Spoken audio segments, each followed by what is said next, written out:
Maswerteng gabi po mga ka-STL. Narito na po ang resulta ng STL Rizal para sa araw na to, 3rd draw, November 15, 2024. Araw ng Biyernes, naway ang mga natayaan nyo pong mga numero kanina ay manalo nawa ngayong gabing ito, 8:45 PM. Kaya kunin nyo na po yung mga tickets. Narito na po ang resulta.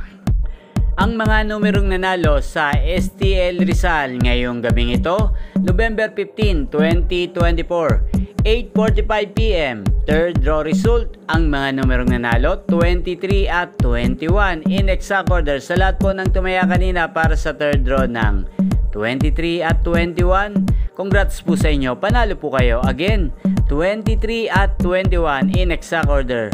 At shoutout po natin ngayong gabing ito sa STL Rizal, si Kuya Piwi. Kuya Piwi ng Rizal, shoutout po sa iyo. Naway ang mga tinatayang mong mga numero sa STL Rizal ay manalo na. Manalo na po ngayong gabing ito. At sa lahat po ng mga taga Rizal dyan, mga subscribers ko sa STL Rizal, shoutout po sa inyo. Naway nasa mabuti po kayong kalagayan. Inyo pong napanood ang resulta ng STL Rizal sa channel na to, Roderick Hernandez TV. Maraming salamat po sa patuloy nyo pong pagsuporta at panonood sa aking channel. Huwag pong kalimutang mag-subscribe at magkita-kita pong muli tayo bukas ng alas 11 ng umaga.